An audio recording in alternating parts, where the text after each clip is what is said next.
Hello everyone, Studio Kitchen Lab আপোনালোকক স্বাগতম জনাইছো। আজি মই লৈ আহিলো এটা পটলৰ ৰেচিপি আৰু আপোনালোকেও প্ৰথমবাৰ হেকলৈকে চাব মই কেনেকৈ কি ধৰণে বনাইছো। আহক এতিয়া আমি ভিডিওটোৰ মাজলৈ যাওঁ।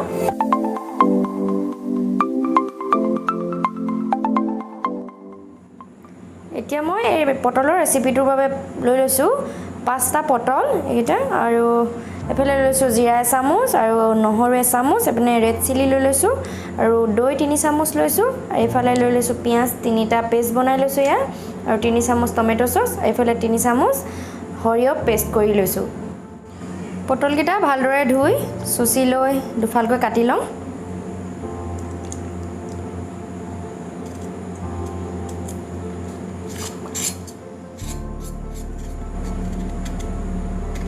এটা দুফাল কৰি লব।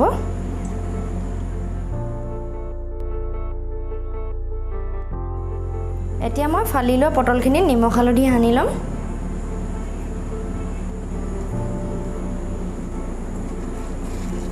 এনেদৰে ভালদৰে সানি লব আৰু এতিয়া মই এখিনি হাফ ফ্ৰাই কৰি লম।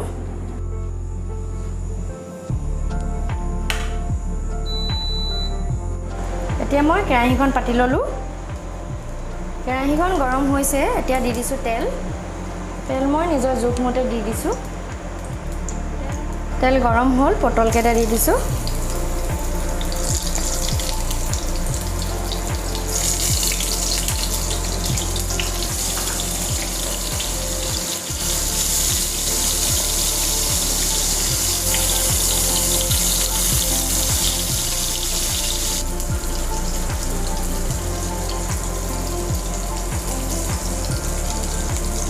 পটলখিনি হৈছে অকণমান পাছতে নমাই দিম।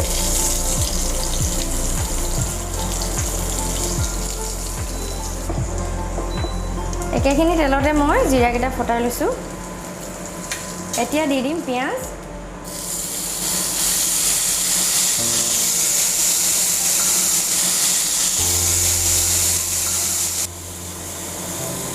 পিয়াজখিনি ভাজি অকণমান ৰঙা হোৱাৰ পাছতে দি দিছো মই হৰিয় পেষ্টখিনি।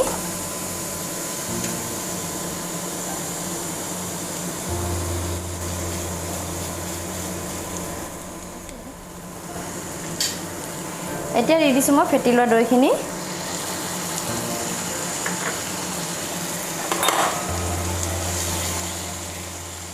এতিয়া দি দিছো ৰং জলকীয়াখিনি। আগত বনাইছেনে এনেদৰে যদি বনোৱা নাই বনাব, খুব সোৱাদ লগা হয় খাবলৈ। এতিয়া দি দিম মই অকণমান হালধি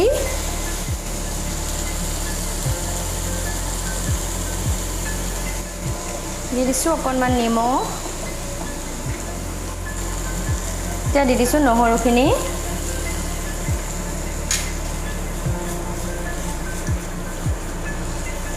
এতিয়া মছলাখিনি ভালদৰে মিহলাব। তেতিয়া সোৱাদ লগা হয় খাবলৈ। গোটেইখিনি ভাজি ভালদৰে মিহলোৱাৰ পাছত একেবাৰে শেষত দি দিছো মই টমেটো সসখিনি।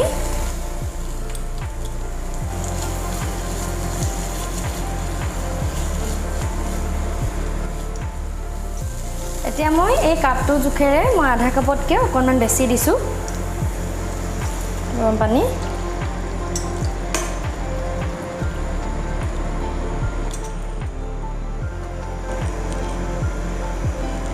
এতিয়া পানীখিনি উতলি অহাৰ পাছতে দি দিছো এতিয়া পটল কেটা।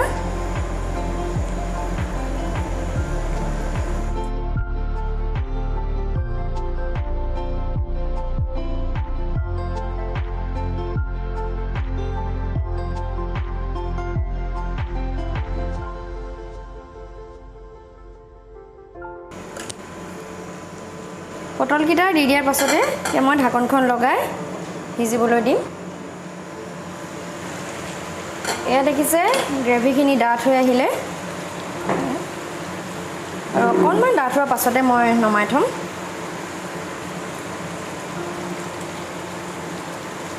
দেখিছে খুব ধুনীয়া হৈছে ৰংটো। হৈ গ'ল পটলৰ গ্ৰেভি। এতিয়া মই এইখিনি নমাই থম।